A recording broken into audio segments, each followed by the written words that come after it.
Don Enrique Vaca Baldomero. Don Enrique, el profesor Vaca, es catedrático de psiquiatría por la Universidad Autónoma de Madrid, se licenció en Granada, luego se sacó el doctorado en Navarra, se especializó en psiquiatría y neurología. Hoy dirige además el departamento, es catedrático, dirige el departamento de psiquiatría. Dirigía porque estoy felizmente jubilado. Dirigía. Y, bueno, un hombre eminente, más de 200 publicaciones, un hombre que tiene varios libros y, bueno, yo no quiero extenderme y que nos cuente. Muy bien, voy a pedir que me den el cacharrito este para pasar a las diapositivas. ¿Tenemos por fin ya puntero o no? No pasa nada, no pasa nada. Señalamos. A ver.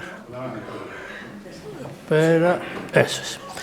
A ver, esto que está puesto en la pantalla es simplemente indicativo. Va a ser una especie como de carta de restaurante. Es decir, que lo que voy a poner ahí es las posibilidades que tenemos de hablar acerca de una serie de aspectos del cerebro. Por tanto, no voy a hacer una conferencia académicamente estructurada, porque me parece que eso no tiene mucho sentido en este ambiente, que lo que importa es que intercambiemos ideas y discutamos. El principio general de todo lo que voy a decir es lo que se sabe y lo que no se sabe del cerebro. Todos conocéis, me permitís que nos tuteemos, todos conocéis que sobre la neurociencia, la llamada neurociencia, lo veremos inmediatamente, hay un interés lógico y natural. El cerebro es la parte más cercana a lo que somos nosotros, en realidad, es el efector de todo lo que nosotros somos, como veremos, y por tanto es lógico que despierte un interés, incluso interés mediático. Pero esa especie de popularización, sobre todo lo que ha pasado en los últimos 30 años, ha hecho que se digan muchas tonterías. Me vais a permitir que lo diga así de claro y de llano. Muchas tonterías. Porque del cerebro, lo veremos inmediatamente, se sabe mucho, pero se ignora todavía mucho más de lo que se sabe.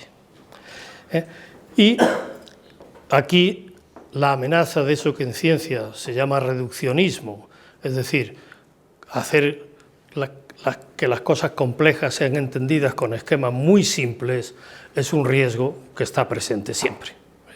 Y en neurociencia está más presente todavía. Por eso, en cualquier momento nos podemos salir de la exposición y atender a cada uno de los aspectos que os plantearé. No tengo cosa con posibilidad de señalar así con un láser, con lo cual intentaré señalar con el dedo.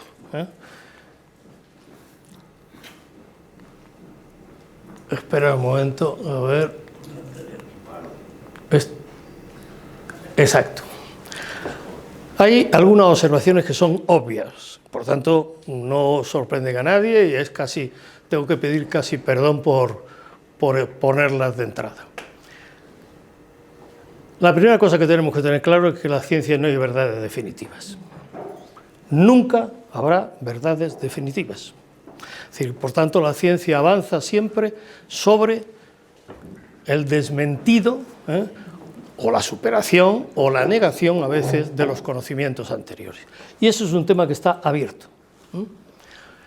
Por tanto, tampoco hay maneras infalibles o seguras de conseguir esos conocimientos que llamamos conocimientos científicos. Lo que sí hay es métodos mejores y métodos peores. Sobre todo métodos más adecuados y métodos menos adecuados para determinadas cosas. En la ciencia, por tanto, hay hipótesis, hay pruebas, que son muy importantes, no evidencias, como dice la gente por ahí. En castellano, evidencia significa la absoluta certeza que tiene uno, sea real o no sea real. El delirante tiene evidencias. Lo que hay en castellano son pruebas. En inglés hay evidence, que se traduce precisamente por pruebas. Por pruebas. Por tanto, cuando se llama, oís hablar de eso de ciencia basada en la evidencia, estamos diciendo una tontería en castellano. Si hablamos en inglés, no. Si hablamos en inglés, no. Hay pruebas, hay hechos y hay teorías. Y las teorías, generalmente, que son perfectamente válidas, y son perfectamente legítimas, más que válidas, legítimas, tienen que ser comprobadas a través de las pruebas y de los hechos. Y todo lo que no esté comprobado a través de las pruebas y de los hechos puede ser posible o puede no ser posible, ¿no? La otra cosa es que cuando un científico dice yo creo que, está fuera de la ciencia. Yo creo que en el siglo XXII llegaremos a Marte. Pues crea usted lo que le dé la gana, pero eso no es científico. Por tanto, la prospectiva puede ser ciencia ficción, pero no es científica. La ciencia es lo que tenemos delante de nosotros, apoyado, basado en una hipótesis que después hemos comprobado con pruebas y con hechos y del cual se desprenden las teorías que queramos. La neurociencia es una ciencia joven, aunque el cerebro ha sido objeto de atención pues, desde el principio de los tiempos, ¿eh? Y como tal, ciencia joven a veces es osada, o digamos los neurocientíficos son osados en sus manifestaciones. Y eso quizás es lo que tenemos que poner. Fijaos cómo evolucionó el cerebro, cómo se concebía en el siglo XX, a finales del siglo XX ya esto estaba cambiando, y cómo se concibe en el siglo XXI. A principios del siglo XX se pensaba que el capital neuronal era fijo, es decir, que nosotros nacíamos con las neuronas que después se iban muriendo poquito a poco y nos íbamos quedando con menos. Después también se pensaba que había una rigidez estructural y funcional progresiva, es decir, a medida que íbamos cumpliendo años, nuestro cerebro se iba quedando como con menos capacidad de ser flexible y por tanto podíamos introducir menos campos y menos cambios. Y tercero, que los procesos que se daban eran irreversibles. Si una neurona se moría, se había muerto y aquello no se podía recuperar. A principios del siglo XXI ya se sabe que la plasticidad neuronal, es decir, la capacidad que tienen las neuronas para reproducirse y también para reconectarse, está abierta hasta que nos morimos, aunque tengamos 80 o 90 años. Que incluso en edad avanzada hay modificaciones estructurales y funcionales muy importantes, ¿no? Y que la estructura es un mero soporte de la función, ¿no? Que es importante, por tanto, todo lo que sepamos de estructura nos sirve, pero nos sirve si encontramos la conexión que tiene entre esa estructura y la función que la soporta. Tres cosas que hay que tener en cuenta para meterse en este jaleo. El cerebro no aparece de golpe, ni nace completo. Pensad que cuando nacemos, nuestro cerebro está sin mielinizar, es decir, sin tener la cobertura de aislamiento que tiene como los cables, eso, no tiene cobertura de aislamiento. La mitad de las neuronas todavía no se han desarrollado, las estructuras están absolutamente, digamos, en proyecto. Estoy hablando del niño recién nacido, no ya del feto, que como comprenderéis. Y por tanto, se puede decir que el cerebro sigue desarrollándose, así como el cuerpo se desarrollaba dentro del útero, el cerebro sigue desarrollándose, sobre todo primero segundo año, absolutamente con unas transformaciones que son radicales. A pesar de eso, o mejor dicho, además de eso, está sometido a una completa evolución. Es decir, el cerebro no es estático. Y el cerebro que nosotros tenemos, nuestro cerebro en este momento, va a ser distinto o será distinto del cerebro que tengamos en las conexiones y en la expresión, incluso en algunas estructuras, quizás en este periodo de tiempo no porque es muy corto, al que tendemos cuando terminemos esta sesión y nos vayamos a nuestra casa.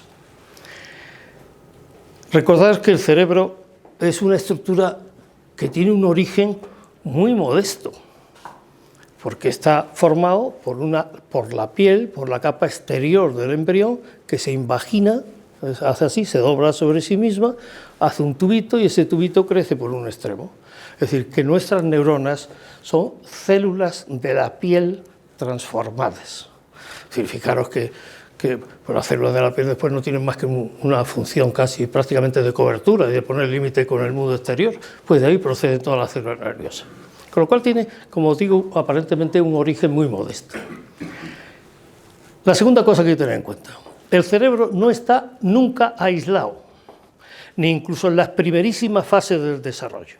Está en continua interacción con el medio donde se sitúa. Por tanto, no se puede entender fuera de ese medio.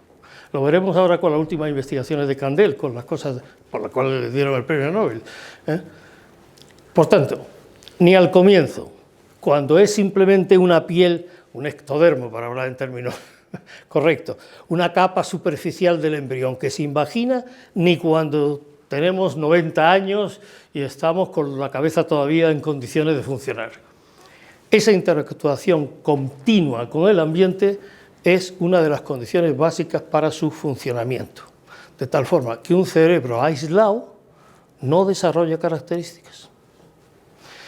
Conocéis el caso, que todo el mundo lo conoce, de todos los niños lobos, etcétera, etcétera. Es decir, recién nacidos que se han desarrollado en un ambiente animal, que no han tenido contacto humano, no desarrollan características humanas. No desarrollan características humanas. Por tanto, la interacción es condición básica para que nuestro cerebro sea lo que es.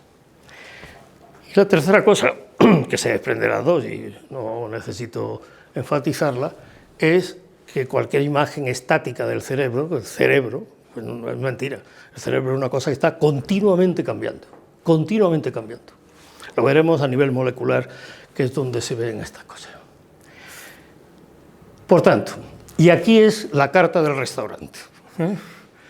¿Cómo se puede uno entrar en este mundo, que es un mundo complejo? Uno puede entrar por la morfología macroscópica, dicho en cristiano, lo que se ve a simple vista. Uno puede entrar por la morfología microscópica, es decir, lo que se ve con ayuda de instrumentos, hasta con el microscopio electrónico. Uno puede entrar por lo que se descubrió, estos han sido los desarrollos. La morfología macroscópica es antiquísima, desde siempre. Los cerebros no se estudiaban cuando Vesalio hacía anatomía y disecaba cadáveres, porque el cerebro... suena mal, pero vamos, el cerebro se estropea inmediatamente después de morir, es decir, se licúa y claro, no hay manera de verlo. Es decir, cuando Vesalio investigaba los músculos, los huesos y hacía las disecciones, que estuvieron a punto de llevarle a tener conflictos muy serios, pues no podía disecar cerebros porque el cerebro se había podrido, hablando en plata. Por tanto, hasta que no se inventaron las técnicas de fijar el cerebro y conservarlo, no se pudo ver cómo era. Ahora lo veremos un cerebro. La morfología microscópica exigió pues, el invento del microscopio y las técnicas más avanzadas de tinción, también lo veremos. Nuestro Cajal, que es una figura clave para entender la neurociencia, absolutamente clave, sin Cajal no existe la neurociencia, y esto es una cosa que a veces también en España hay que recordar. Cajal es una figura universal que ha sido infinitamente maltratada en nuestro país, que es una costumbre que tenemos nosotros mucho, de hacer, digamos, de despreciar lo que tenemos. Sin Cajal no se entiende nada de lo que os voy a contar. No es posible. Y desarrolla la morfología microscópica. En el siglo XX se desarrolla ya los métodos más fijos, fundamentalmente utilizando sistemas nerviosos muy simples, como el del calamar o el de la plisia, que es un gusanito, para averiguar la bioquímica de la sinapsis, que ahora veréis cómo se conectan unas neuronas con otras, eso son las sinapsis. Después se ha visto que no solamente importaba cómo las neuronas se conectan unas con otras, sino que pasaba en el núcleo de la célula, es decir, la parte, digamos, del cuerpo de la célula, que era un asunto muy importante y que ahí estaban muchos problemas que todavía no conocemos. Es decir, aquí el misterio, aquí de esto sabemos mucho, de arriba sabemos bastante, todavía nos queda. De morfología microscópica nos quedan también claros, pero de esto, la biología de los somos neuronales, es decir, fundamentalmente toda la genómica, sabéis que la genética son los genes y la genómica es la expresión de esos genes, es decir, el famoso RNA mensajero. Si utilizo una terminología que alguien no entiende, que levante la mano y me pregunte, no, hagamos esto, insisto, lo más interactivo posible. Y después, evidentemente, en el siglo XX aparece una cosita que nos vuelve locos a todos. Primero, a los psiquiatras, a los neurólogos, a los clínicos, nos vuelve locos, que son las técnicas de imagen. Las técnicas de imagen que nos van a permitir ver cómo el cerebro trabaja sin necesidad de matar a la persona, ¿no?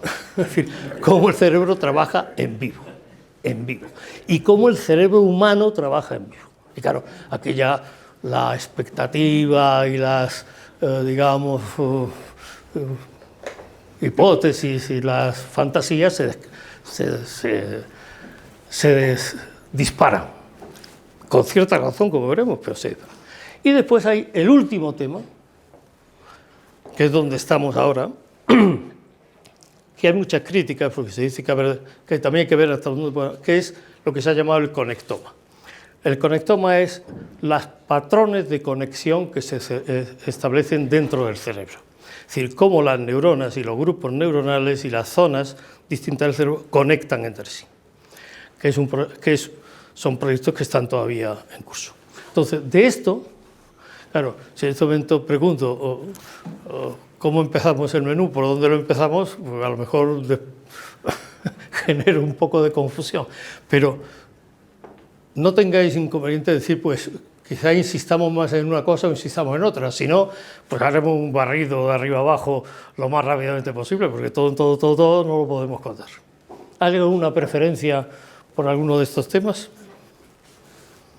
Yo creo mejor tu orden, ¿no? ¿Qué? Un repasito. Un repasito. Pero el calor seca la boca de repente.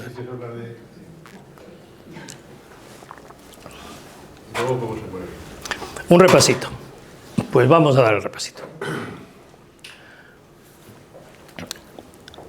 Os decía al principio que la ciencia era lo que era y que no había un modo, que no había verdades mayores, verdades menores, o hechos menores o hechos peores, sino lo que había era formas de investigar. Mirad, eso que se puede contar muy rápidamente, no voy a detener, es para que sepáis qué medios tenemos, qué instrumentos tenemos para conocer el cerebro y, por tanto, todo lo que cuenta alrededor se deriva de estos métodos. Por ejemplo, se ha explorado mucho, sobre todo el tema de la sinapsis, es decir, de las conexiones interneuronales, con modelos básicos, que son el axón gigante del calamar. El calamar tiene un axón muy gigante, el axón es la parte que sale del cuerpo neuronal y que transmite la información, es decir, es algo así como el output de la neurona, es decir, por donde sale la información que la neurona tiene y que esa neurona quiere conectar con otras neuronas. Pues el calamar tiene un axón que casi se ve a simple vista y, por tanto, pues los investigadores básicos se sienten muy contentos porque pueden operar sin grandes dificultades analizando sobre todo cómo se conecta el axón con las otras neuronas. La mosca, pero veis que nos movemos en terrenos, esa idea de que la neurociencia se construye sobre el mono, o no, la neurociencia se construye sobre estos modelos que son muy básicos.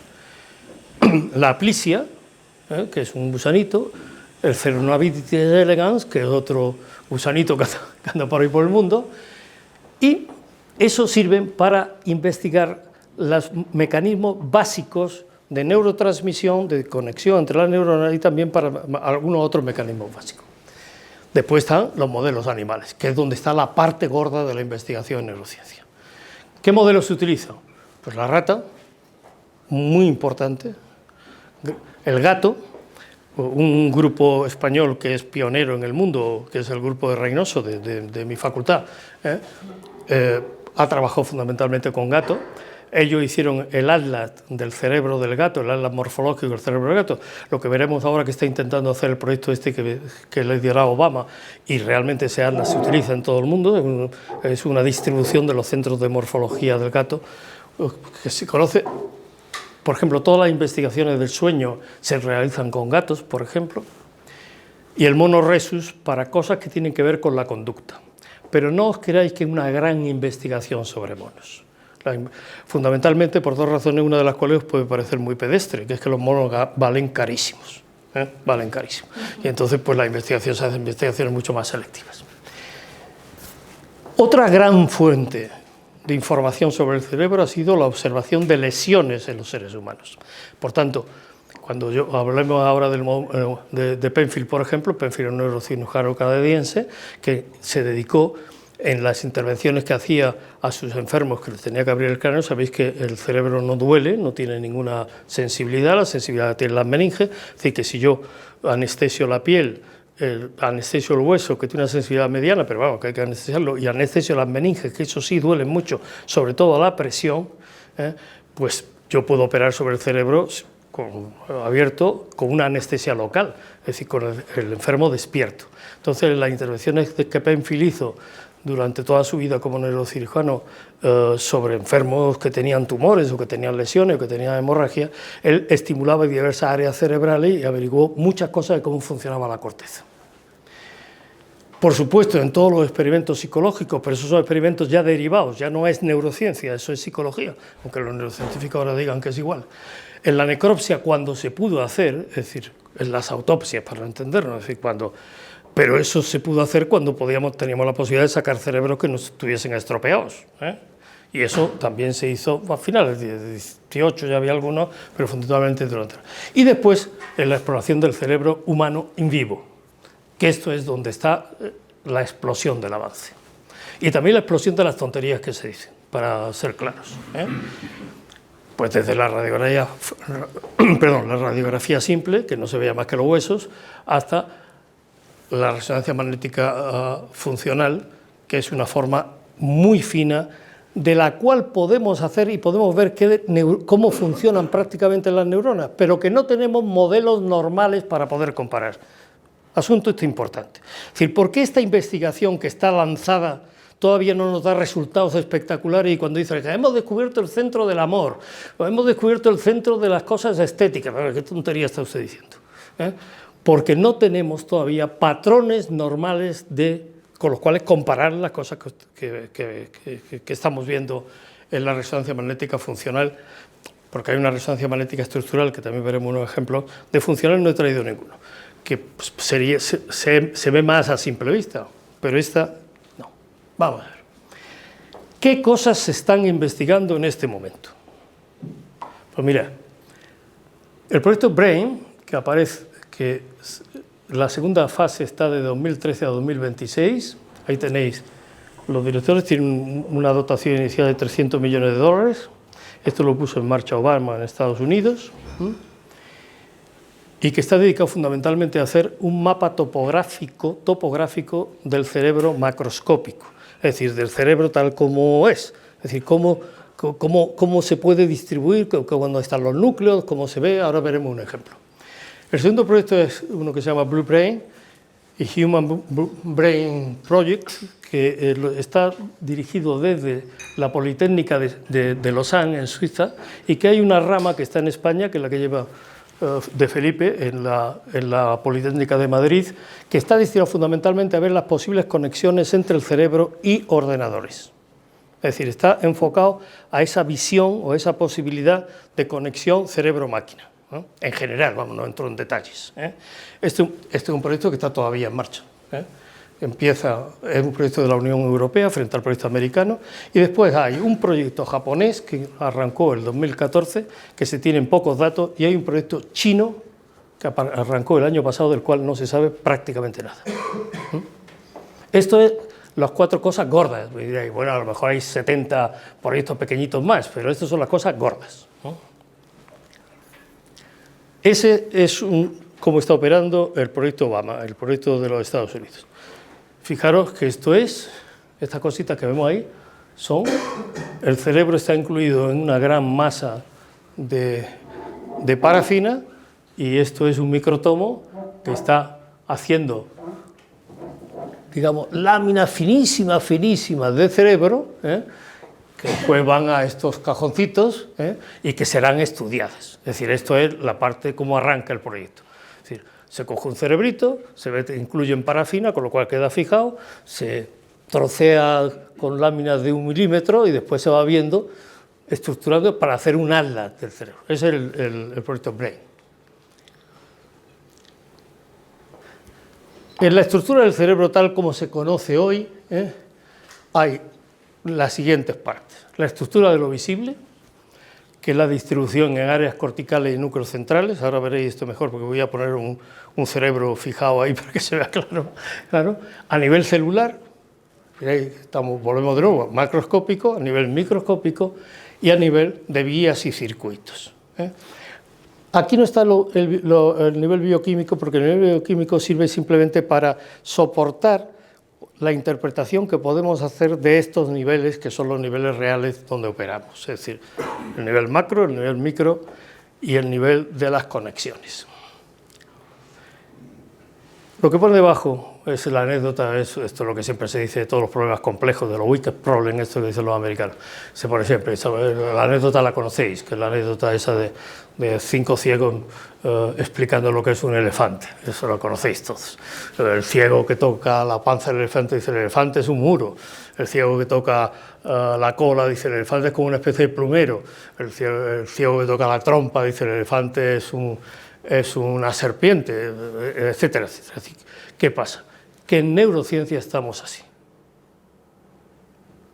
Tocamos muchas partes, pero todavía nos falta mucho el que vea el elefante entero. Y es muy difícil ver el elefante entero.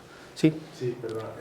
Yo el año pasado había leído una noticia que me había parecido alucinante y era un caso en Francia que muchas veces se aprende de cosas que salen, que surgen, y era una persona que al parecer le faltaba gran parte de la masa cerebral y conseguía tener un trabajo y estar casado, Sí. y faltaba una proporción Sí.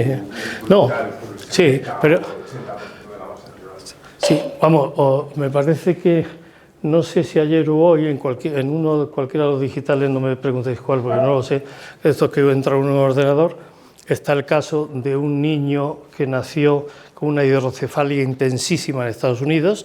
Están las radiografías, el cerebro es prácticamente una masa vacía con un reborde mínimo y que a los 4 años han conseguido que hable y que vea y el cerebro ha crecido. Eso lo único que quiere decir es que el cerebro es muy plástico. Pero eso nos indica también lo que desconocemos. Porque si tú me preguntases ahora, bueno, ¿y cuáles son las áreas que pueden compensar a otras? Yo te diría, no lo sé. No lo sé. Las experiencias clínicas nos sirven para darnos cuenta hasta qué punto las limitaciones, pero efectivamente eso que tú dices es perfectamente posible. Hay gente con lesiones muy importantes que las áreas cerebrales contiguas compensan esas lesiones. Eso no es absoluto, porque hay lesiones que si te dan en el sitio no se compensa. Por ejemplo, la ceguera.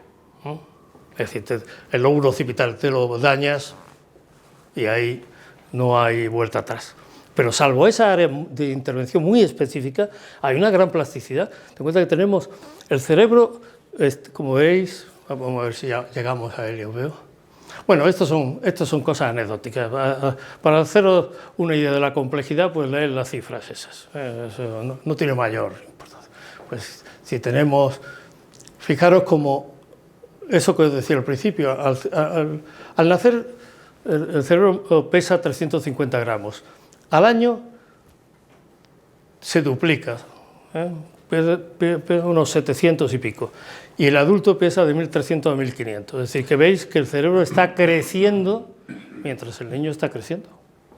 Esto es una idea que en el siglo XX no se tenía en absoluto, sobre todo al principio del siglo XX, no se tenía en absoluto. Pero en fin, 2 millones de neuronas y tal y cual. Y que las conexiones, se calcula que es un 4trillón de conexiones. Esta es una cifra absolutamente... Si digo en lugar de un 4trillón, un quintillón, pues nadie me dice que no, vamos a decir que no, es una cifra absolutamente estimativa. Vamos a ver ahora cómo es el cerebro. Eso es un cerebro, de verdad, ¿eh? No es un cerebro de molde.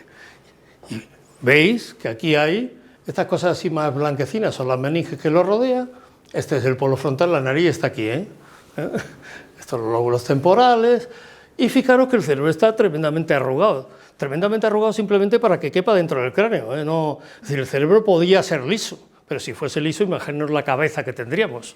Es decir, que simplemente se arruga para que quepa. No, esto puede parecer una tontería, pero es así, se arruga para que quepa.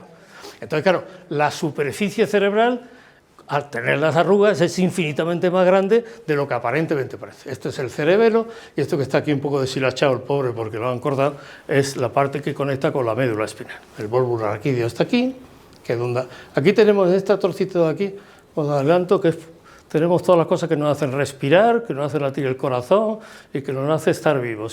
Si esto no lo cargamos, absolutamente, entonces se acaba todo. Y además aquí, en esta zona de aquí, está toda la central, digamos, eléctrica que alimenta de energía toda la parte de arriba. Si esto lo cortamos por la mitad, pues se ve así. Entonces se ve que en el centro hay un hueco, hay líquido cefalorraquídeo, que aquí hay una especie de cuerpo que se llama cuerpo calloso, que conecta los dos hemisferios, es decir, una especie de puente que conecta los dos hemisferios. Aquí está la nariz, y aquí está la nuca. Aquí se ve claramente mejor el sitio ese donde están todas las cosas que os he dicho. En fin, ahora veremos cómo en esquema, pero quería que vieseis cómo es. Eso es lo que no se podía ver hasta que no se aprendió a fijar. No se podía ver. Lo que queda es una masa grisácea, sin más. Y si le cortamos así, de aquí a aquí, pues la nariz está arriba y aquí está la parte de atrás, y vemos también pues, los huecos, el tercer ventrículo, de esas cosas. Esto simplemente a efecto de ilustración. Fijaros que en el siglo XVIII, un señor que se llamaba Gall, que ya se empeñó en que las distintas zonas del cerebro tenían que tener una función específica, que no era igual esto que esto. Y este señor, por pura, digamos, ni intuición ni teoría, desarrolló toda una ciencia que llamó él frenología, y que decía que podíamos saber cómo estaba nuestra personalidad y cómo éramos nosotros, tocando las protuberancias que tendríamos cada uno en el cráneo. Es decir, si me tocaban a mí aquí y yo tenía esto muy desarrollado, pues entonces tenía aquí el órgano de la docilidad, aquí, etcétera, etcétera. Os digo esto para que veáis que los intentos de localizar funciones psicológicas en zonas concretas cerebrales no son de ahora, no son de ahora. El pobre Gall no tenía una resonancia magnética nuclear, por supuesto, por lo tanto no sabía cómo esto, pero ya lo intentaba. Claro, el pobre Gall también tenía un error de base muy grande, que es que el cráneo no reproduce las circunvoluciones cerebrales, el cráneo no tiene nada que ver con lo que hay dentro. Él sospechaba que tocando la cabeza se podía saber lo que hay dentro, y eso pues no es cierto. Pero en fin, os lo digo como ejemplo. Este es un cráneo original de la Facultad de Medicina italiana, ahora no va a salir, de Bolonia, donde se explicaba la neurociencia a finales del siglo XVIII, principios del XIX. Eso, ahí lo tenéis, más o menos ya modernito. Esto es una imagen siglo XX. Modernito, ¿qué significa? Pues ahí están las cosas, donde está la audición, está en portugués. Donde está por la respiración, el equilibrio está en el cerebro, la visión está aquí están las áreas de Broca para el habla, etcétera, etcétera. Fijaros que curiosamente una de las dos cosas que son más importantes, dos de las cosas más importantes para definir un ser humano, que es el lenguaje y que es la parte de la memoria, son cosas cuya localización cerebral se conoce bastante bien y desde hace mucho tiempo. ¿Por qué? Porque son zonas donde cuando hay una lesión, el efecto es inmediato, específico y concreto. Incluso cuando hay una lesión, es diferente que yo no pueda hablar porque no sepa articular la palabra, o que yo no pueda hablar porque no entienda las palabras, o porque yo no pueda hablar porque no me sepa ponerle nombre a las cosas, que es la diferencia entre afasia motora, afasia sensorial y afasia cognitiva. Es decir, que no me meto ahí. Y eso se sabe hace mucho tiempo. Eso se sabe hace mucho tiempo. Con lo cual, por eso os digo que hay una correlación entre las funciones psicológicas y entre lo que es el ser humano y lo que somos, en definitiva, el cerebro, sin duda ninguna. Sin cerebro nosotros no funcionamos. Otra cosa, me adelanto, es que alguien pretenda decir que el cerebro produce ideas, como el estómago produce aminoácidos asimilables. No, ahí ya no. Visto por dentro, vamos a ir más rápido. Y aquí os digo una cosa que es la que... Este está en alemán, es que me han salido las diapositivas, es como... Aquí os decía el ejemplo, que os pongo como ejemplo llamativo, pero es como ejemplo, como anécdota. De las experiencias de Penfield. Penfield se dedicó a estimular la corteza sensorial y la corteza motora en los enfermos que iba operando, y fue viendo qué espacio de corteza ocupaba cada una de las partes nuestras, de nuestro cuerpo. Es decir, cómo estaba representada la boca, cómo estaba representada. Y si nosotros tuviésemos la forma, ¿no?, que tiene de nosotros y de nuestro cuerpo, nuestro cerebro, nosotros seríamos así. Nosotros seríamos así. Fijaros que desde el punto de vista motor, la representación de las manos es gigantesca, de la boca, de la lengua, de los labios. Fijaros que la representación de las piernas es muy pequeñita. Hay zonas, por ejemplo, disculpadme, pero esto es de formación profesional de médico, que puedo hablar de estas cosas con cierta naturalidad y espero que todos me sigáis. Las zonas genitales, por ejemplo, motormente están muy pocas representadas. Aquí está representado un hombre, pero da igual, daría igual para la mujer, es prácticamente lo mismo. Y si vamos a lo sensorial, fijaros que vuelve a reproducirse, aunque quizá la parte de la boca tiene menor representación motora, aunque los labios adquieren más representación sensorial. Es decir, por tanto, ¿cómo es nuestro cerebro? ¿Cómo somos nosotros en nuestra corteza cerebral? Así. Así. Esto, insisto, en el año 31 del siglo XX ya se sabía. Ya se sabía. ¿Y los ojos Omito un esto. poco pequeños? Si queréis leeros... ¿Los ojos no quedan un poco pequeños en esa...? Es que no te he oído bien. ¿Qué ¿Los dices? ojos no quedan un poco pequeños? La vista, la... No, esta es la representación, los ojos son eso. Es decir, sensorialmente tienen esa distribución y motormente tienen un poquito más distribución porque la motórica de los ojos es muy compleja. Pero no, es decir, por ejemplo, fijaros que el brazo, desde el punto de vista motor, tiene una representación mínima y las piernas, desde el punto de vista motor, tienen una representación mínima. Los pies tienen una representación sensorial un poquito más grande, pero motormente los pies tienen una representación mínima. ¿El pulgar no? ¿El pulgar más? ¿Cómo? El pulgar. El pulgar es fundamental. Claro, el pulgar es fundamental porque es precisamente la oposición del pulgar es lo que marca una de las cosas del proceso de hominización en el mecanismo evolutivo. Bien, vamos a ver. Esto son cosas de localización, pero vamos, no lo saltamos. Vamos a ver la morfología micro. Esto es lo que hizo que Cajal fuese el fundador de la neurociencia, ese dibujito. Porque dijo, señores, las neuronas no son un continuo como una red, sino que están separadas.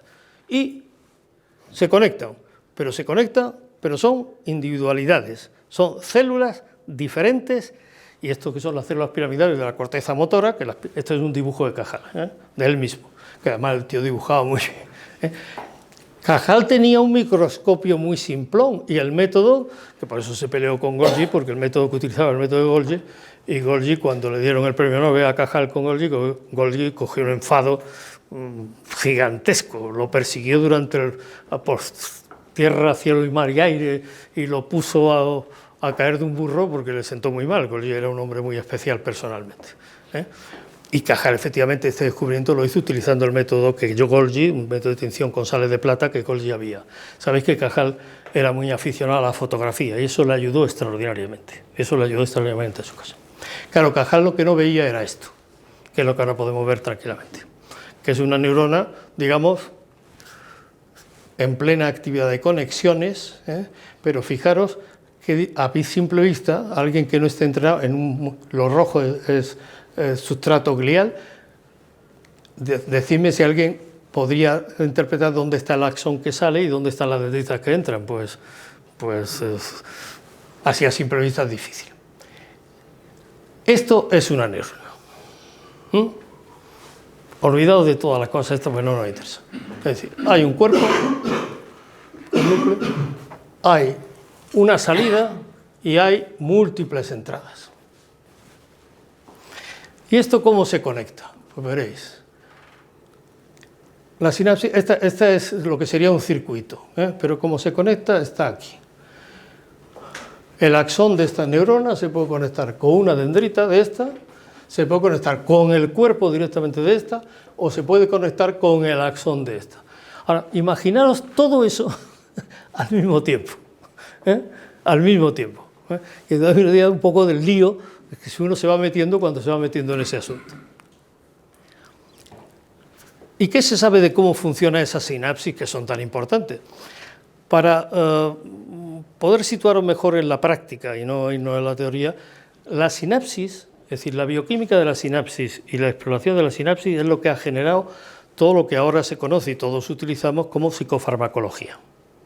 Es Es decir, todos los psicofármacos, desde el Orfidal, conocido, el Valio, los antidepresivos, los antipsicóticos, se han investigado porque se ha averiguado cómo funciona esa conexión de una neurona con otra. Y actúan ahí. Para no cansaros, porque esto no tiene mucha idea, los tipos de sinapsis, que esto no nos interesa. Los neurotransmisores que estoy hablando, porque esto de la serotonina, por ejemplo, la serotonina ya se ha convertido casi en una actriz de moda, todo el mundo sabe lo que es la serotonina, habla de la serotonina, ¿no? Si le sube la serotonina o le baja la serotonina. Pues esto simplemente es que hay muchos más, si después alguien quiere me pregunte, yo se lo explico, no vamos a pararnos aquí. Y fijar, esto ya es más idealizado, ¿no? Esa cosa horrible que se ve en la microfotografía, esa verde y roja, que no se sabe muy bien dónde está la cosa. Pero esto hecho un esquemita, está este cuerpo y esta terminal sináptica. Y un asunto importante, que es que lo que pasa aquí, y esto la psicofarmacología todavía no ha avanzado por ese camino, fijaros si queda, lo que pasa aquí realmente tiene mucha importancia lo que pasa aquí, pero viene de aquí. Y viene de aquí porque hay veremos ahora, unos genes que son los que se encargan de la expresión y del transporte de los neurotransmisores desde el cuerpo neuronal donde se sintetizan hasta la sinapsis donde se liberan. Me diré, bueno, entonces está muy sencillo, pues, se puede controlar. No es tan sencillo, porque las sinapsis se liberan, se recaptan, se anulan, se potencian, es decir, porque la sinapsis, perdonad un momento.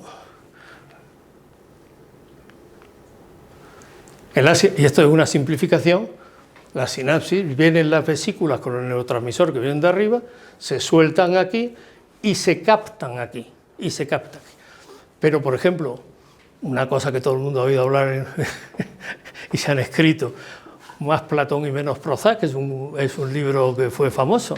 Por ejemplo, pues los inhibidores de recaptación de serotonina, que son antidepresivos importantes, pues lo único que hacen es que cuando la serotonina llega aquí, en esta vesiculita, y se libera aquí, parte de esa serotonina no se queda en el espacio intersináptico, es decir, no está biodisponible para excitar la terminal postsináptica que es esta, es decir, esta es la otra neurona que está esperando el mensaje, sino que se recapta, es decir, la neurona emisora, algo así, se arrepiente de haberlo lanzado y lo vuelve a coger.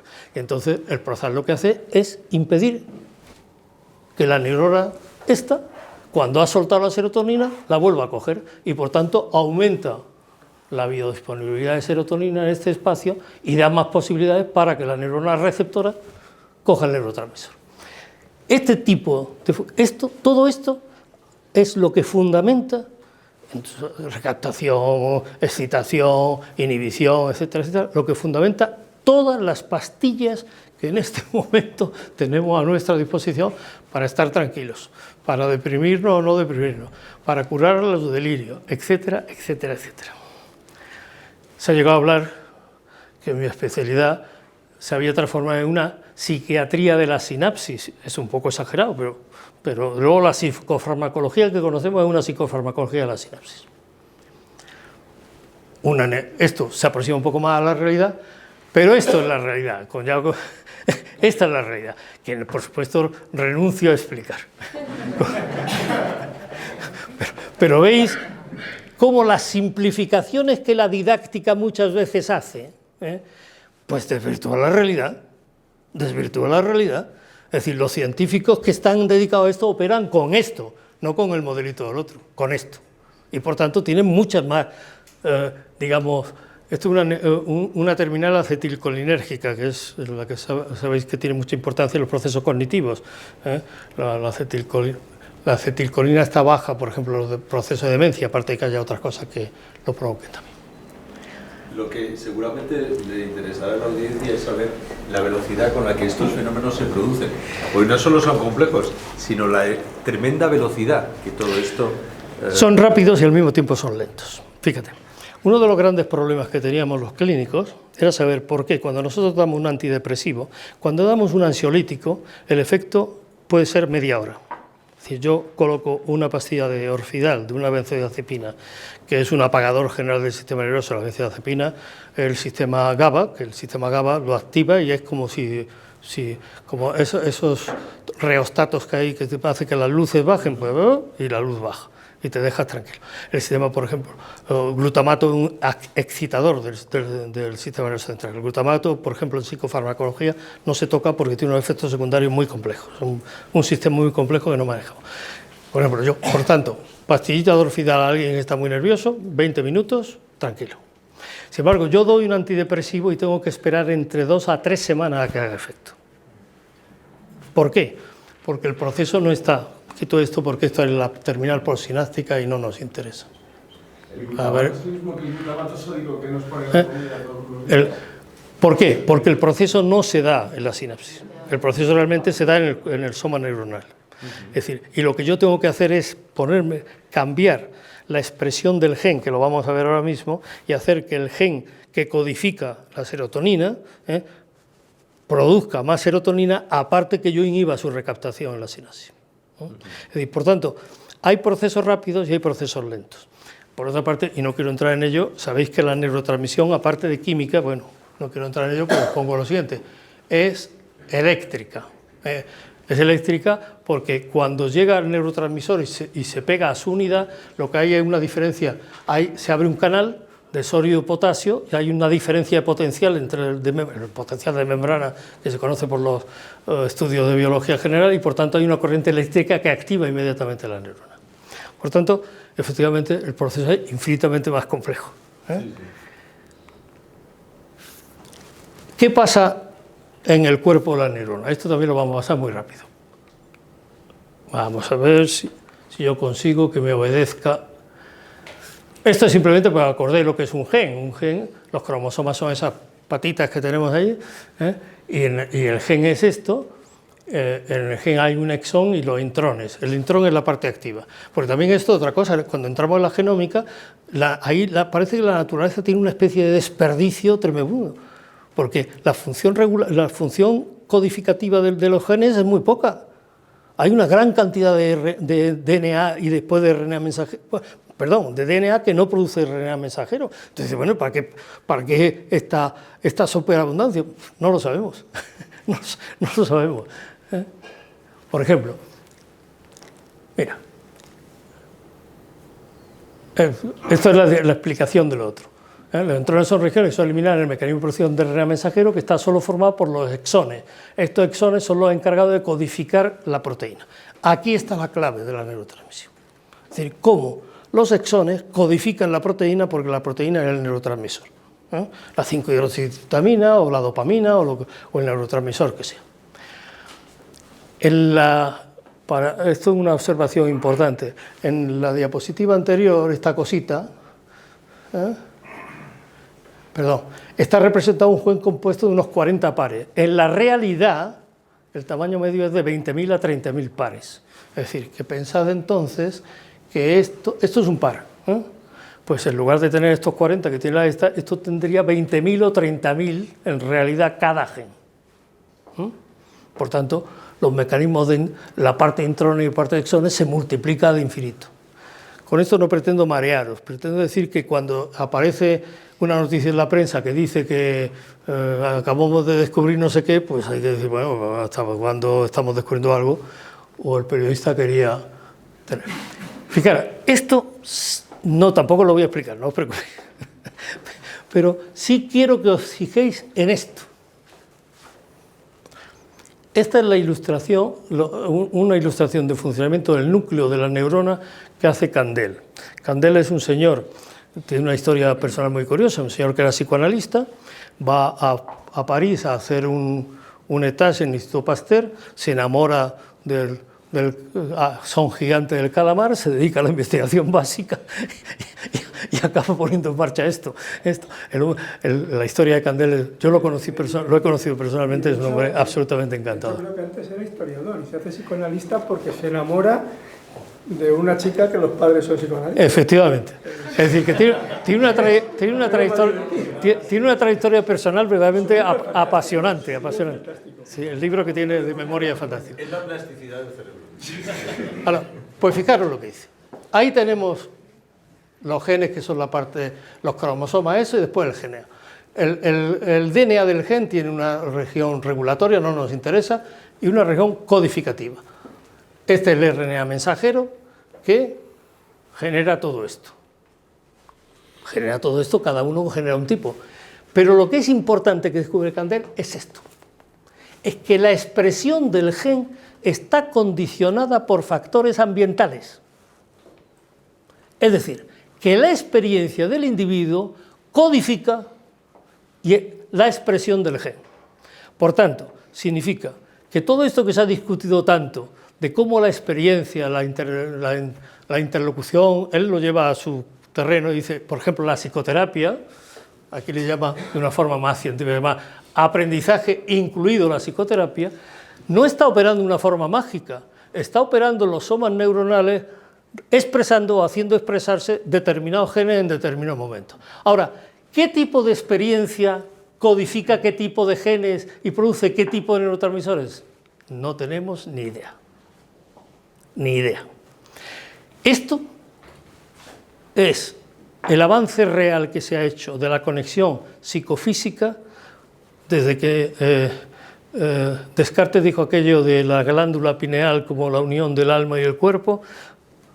Candel lo pone en moderno y dice que la unión realmente entre las experiencias que nosotros llamamos habitualmente psicológica o como afectiva, como queráis, y su expresión en la cosa más orgánica que hay, que es cómo un gen codifica y cómo el RNA mensajero hace y construye una proteína o construye otra, se explica por la acción de ese ambiente sobre esos aspectos de funcionamiento del soma neuronal. Esta es una idea absolutamente revolucionaria. Esto nos abre un campo extraordinario que está virgen o prácticamente virgen. Se ha dicho... ¿Eso ocurre en el hombre solo o en todos los seres vivos? En todos los seres vivos. Lo que pasa que... No, lo que pasa es que el tipo de experiencia y la complejidad de la experiencia y por tanto la complejidad del mecanismo de codificación varía. La serotonina es la misma, nuestra serotonina es la misma que tiene una Drosophila melanogaster, esa mosca que vive un poco tiempo y por tanto sirve mucho para los genetistas porque como se reproducimos rápidamente, para los genetistas le viene estupendamente bien, no pueden estar esperando un organismo que se reproduzca más lento para hacer las modificaciones genéticas. Pero ¿es la serotonina bioquímicamente la misma? Sí. ¿Es la serotonina funcionalmente la misma? No. ¿Por qué? Precisamente por eso que dice Candel. Porque la serotonina humana actúa, se codifica, se expresa en un mundo humano. Y esto es lo que los neurocientíficos todavía no quieren admitir. No quieren admitir. Esta es la gran pelea que tenemos los psiquiatras con los neurocientíficos. Que por tanto, insisto, la proteína puede ser la misma, pero la función que ejerce la proteína, el contexto donde ejerce esa función, es radicalmente diferente. Y la neurogénesis, aquí también, no sé, ha habido avances ahí con el tema de que se ha descubierto que viajando o haciendo un tipo de ejercicio, pues fomentas la neurogénesis, también se podría vincular una cosa con la otra, ¿no? Pon eso en el capítulo de Wishful Thinking. Vale. ¿Y dónde es concretamente que modifica? O sea, que modifica la expresión de la proteína, el efecto de la misma. La expresión del gen. La expresión del gen directamente, si se produce el mensajero o no. Eso es. Es decir, lo que sabemos hasta el momento no es que activa la expresión del gen. Ten en cuenta que también se ha visto en ese diagrama también que ha puesto aquí el soma y aquí la sinapsis. Es que porque, por ejemplo, la investigación psicofarmacológica más activa ahora está no en la expresión claramente de la codificación de la proteína, del neurotransmisor en el soma neuronal, sino en los genes transportadores, que son los que hacen, son unos oncogenes, que son los que hacen que el neurotransmisor ya sintetizado en el soma vaya por el axón hasta la sinapsis. Todo eso está... identificar genes transportadores, se ha identificado, que yo sepa, eso se ha trabajado fundamentalmente en Inglaterra, el de la serotonina, el de la dopamina y el de la noradrenalina, pero el número de neurotransmisores es grandísimo. Para complicar más las cosas, no quiero complicarlas más, cada neurotransmisor tiene una serie de receptores que son distintos. Es decir, por ejemplo, hay exactamente 7 receptores de serotonina que se conocen en este momento, y cada receptor de serotonina, cuando es excitado por la receptor, produce un efecto diferente. Es decir, por tanto, la complejidad que estamos metiendo es una complejidad muy grande. ¿Significa eso para que la gente diga, pues no podemos seguir, esto no hay manera, hay que... No. Significa que no se puede ir tan deprisa como quisiéramos. Los pasos que se han dado son gigantescos. Pensad que todo esto son de los últimos 30 años. Es decir, que el avance es apabullante, apabullante. Y la esperanza de seguir avanzando son... ¿En qué dirección? Yo soy muy poco amigo de la profecía en absoluto, de la futurología tampoco, y de la prospectiva tampoco. Y para terminar, porque ya lo que interesa es que hablemos, ya. Mirad las técnicas de imagen, esto lo vamos a poner. Esto es lo que se sabía cuando teníamos la radiografía, hacíamos la radiografía y veíamos los huesos.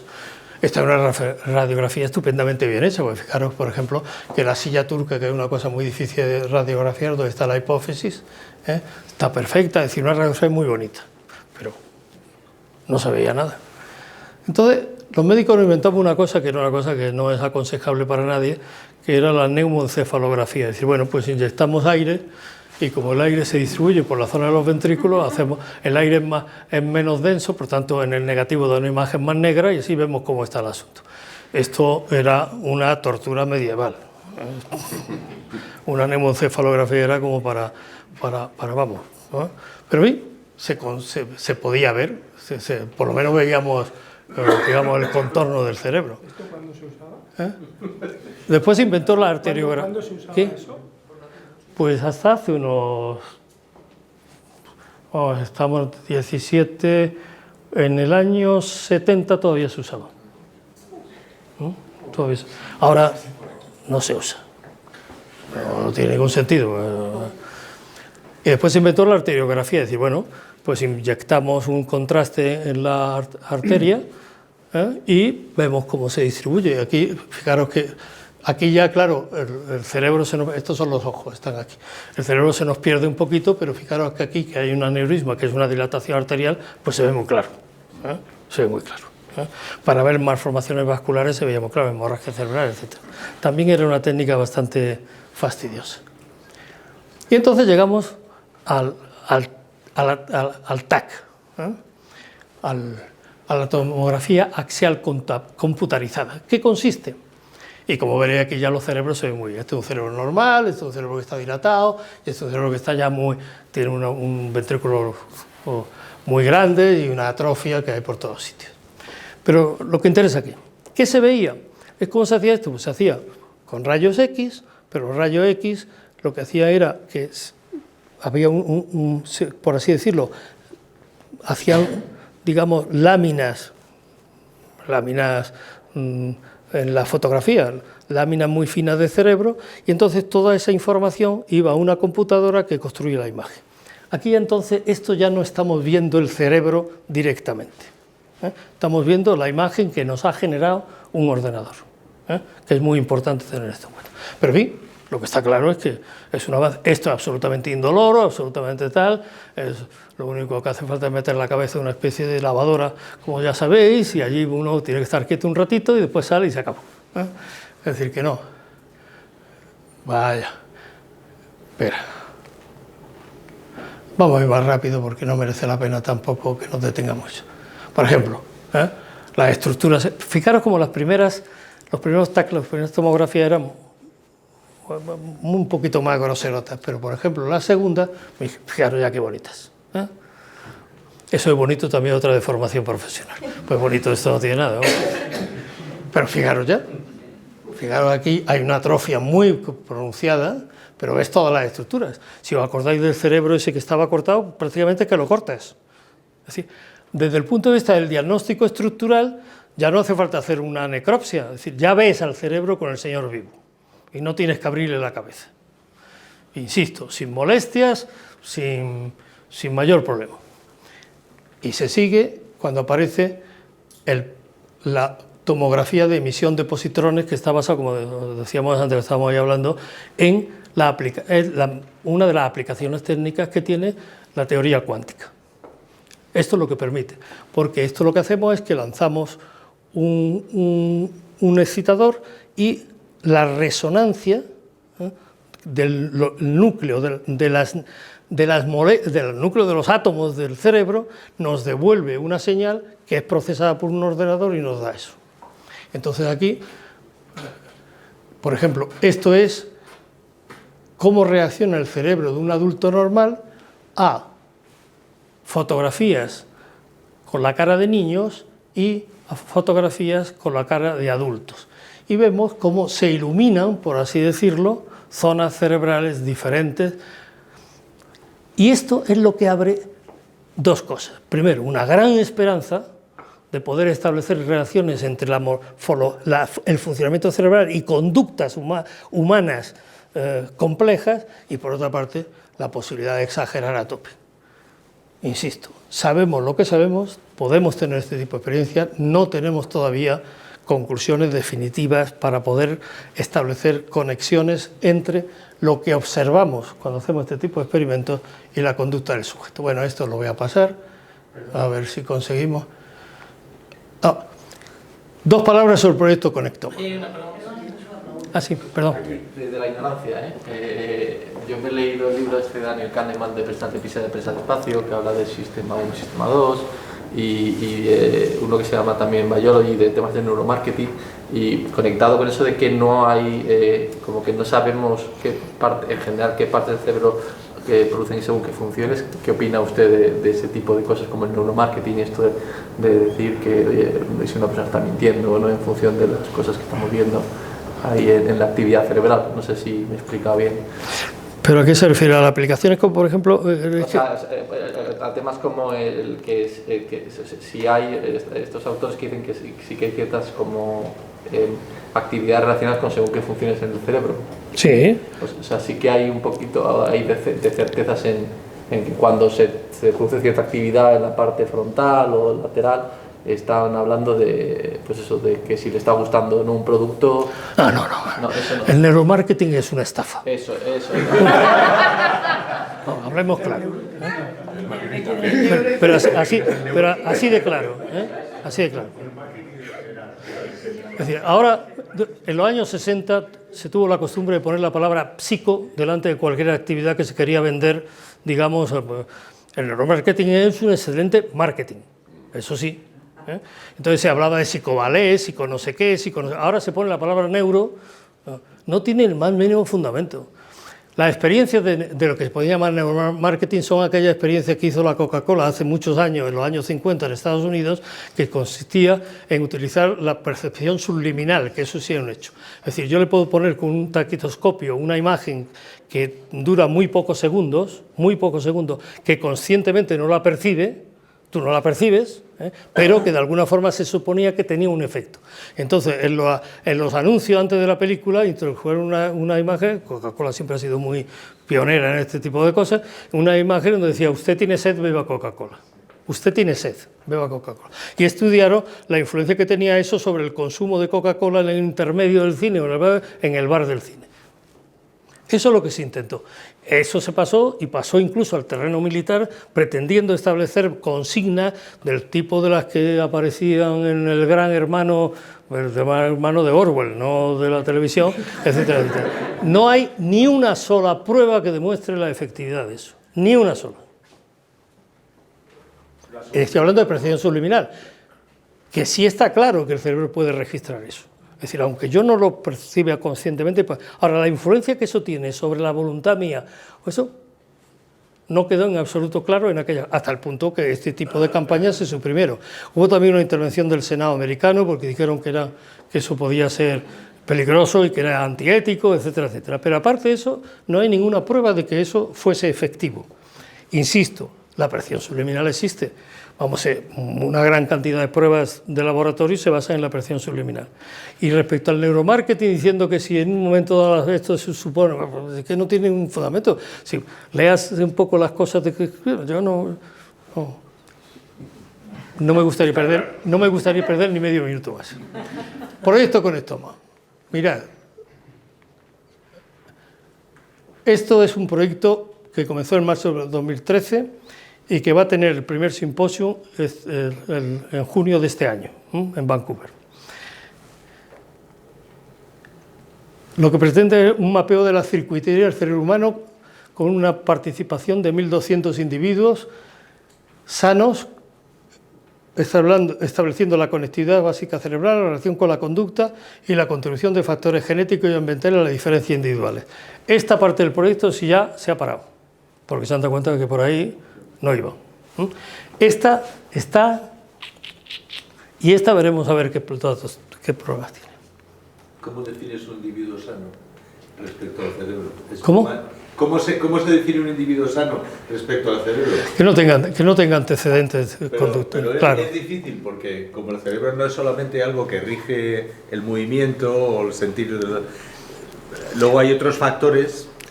Generalmente todos estos proyectos incluidos, no digo ya el neuromarketing, todos los proyectos serios como este, siempre han tenido insisto que está también la crítica que nosotros hacemos a la neurociencia, se metieron la pata coja de que la determinación de los aspectos conductuales del proyecto son los que son. Entonces, normalmente aquí el criterio ha sido simplemente que no tengan antecedentes ni familiares ni personales de alteraciones mentales. ¿Podemos llamar a eso un cerebro sano? Pasa igual, como he dicho, de la resonancia magnética funcional. La resonancia magnética funcional, el problema que tenemos, no tenemos un atlas normal para poder comparar. Bueno, estos son los métodos que hacen, utilizan todo, magnetoencefalografía, utilizan todos los elementos. El proyecto, desde el punto de vista de la investigación de imagen, está muy bien hecho. Desde el punto de vista de la tipificación de los individuos, pues es lo que es. ¿Qué se ha conseguido? Se han identificado un conjunto de elementos modulares, núcleos de zonas cerebrales y de elementos periféricos. Sí. Ahora veréis algunas simulaciones, pues son simulaciones lo que os voy a enseñar, de ordenador, que son muy impactantes. Se han identificado grupos neuronales densamente conectados en diversas regiones, nodos centrales y altamente conectados. Sí, es decir, se está estableciendo sitios donde parece que hay nodos donde las conexiones confluyen, poco más. Y ya lo demás son hipótesis, lo demás son a demostrar. Esto ha empezado. Este fue el único producto que se ha hecho, lo publicaron los centrales del proyecto en el 2015, sobre una submuestra de 416 sujetos, y había una fuerte covariación. Atención, que aquí ya entra doña estadística.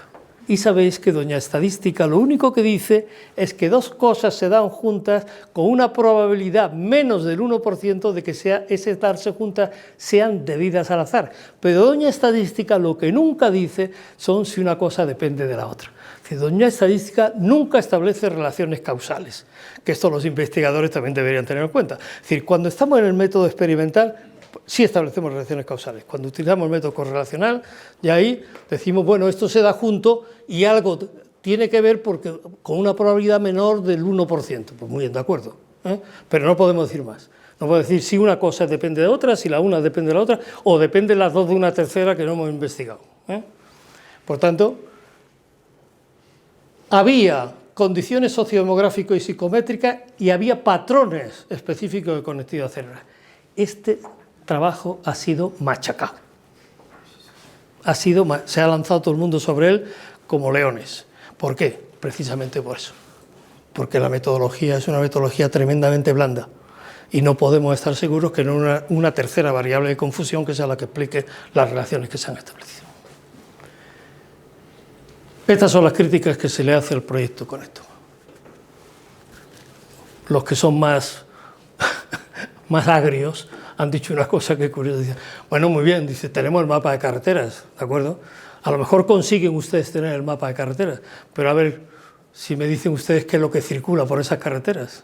si son vacías, son carreteras secundarias, son autovías principales o no. Es una foto, es un corte transversal. El cerebro es una función longitudinal, el cerebro no es una foto fija, el cerebro es una película y está cambiando continuamente. Eso es anatomía, no es función. Es como despejar un ordenador para conocer el software. Eso es lo que la gente ha dicho, las críticas han dicho. Y Candel ha hecho una crítica que a mí me encanta, no es que yo le tenga amor a este señor, que se lo tengo, pero ha dicho una cosa. Dice, intentar el toma completo no tiene sentido. Dice, bajen ustedes la meta, no pretendan ustedes, vayan ustedes a investigar áreas concretas cerebrales con esa metodología que a lo mejor vamos consiguiendo piececitas, pero no vayan ustedes a por la mayor porque no lo van a conseguir. Simulaciones del conectoma. Eso son simulaciones por ordenador. Eso sería lo que pretenderíamos conseguir. Tronco cerebral, lóbulo frontal, occipital, y cómo determinadas conexiones se establecerían. Las fotografías, que os las pongo una detrás de otra y acabamos así, son, como veis, pero a ver si me sale. Son muy bonitas, algunas son verdaderamente espectaculares. Esto lo he hecho con ordenador un grupo de Granada, que está dedicado a hacer simulaciones. Eso, como veis, podemos llevarla a una exposición, son preciosas ahora.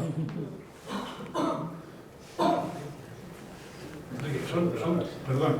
Fijaros que tiene una cierta lógica, es decir, por ejemplo, esto, el Azar 4, que es las fibras que conectan las dos. ¿Son carreteras o funcionando? ¿Es circulación o carretera? Eso es circulación, eso es circulación.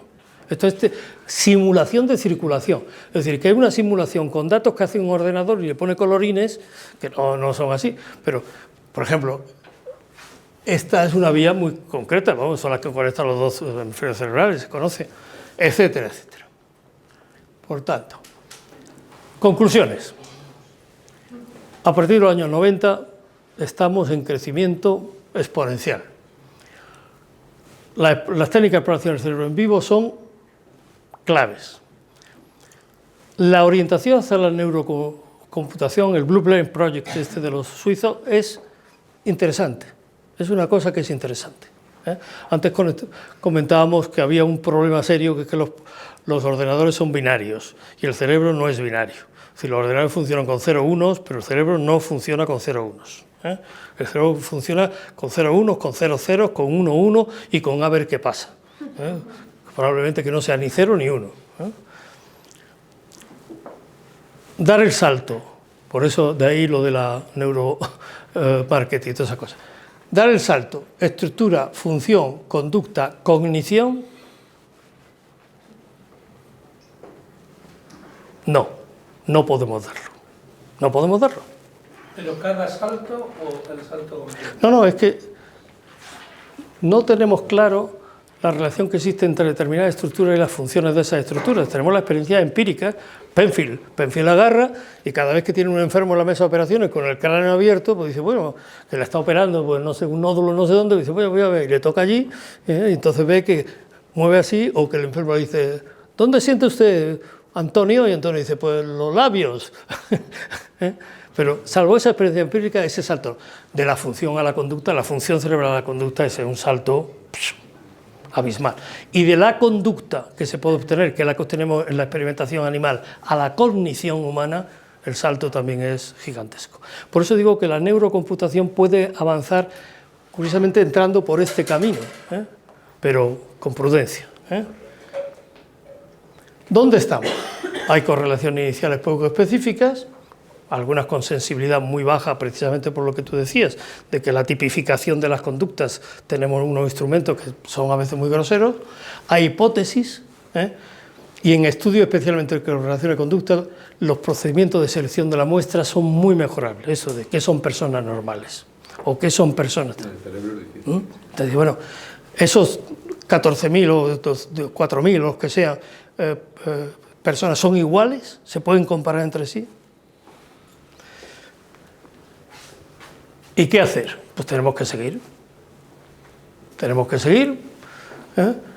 que generar estándares normales de procedimientos nuevos de exploración del cerebro para poder comparar, y tenemos que ser sobre todo, y este es el mensaje final, prudentes en la interpretación de los resultados, y solamente creernos las cosas que vengan de fuentes, digamos, que son generalmente gente que no suele hablar hasta que no está segura y por tanto no habla. Pero todos los que hablan generalmente no están seguros y por tanto no son fiables. Y con esto termino. No.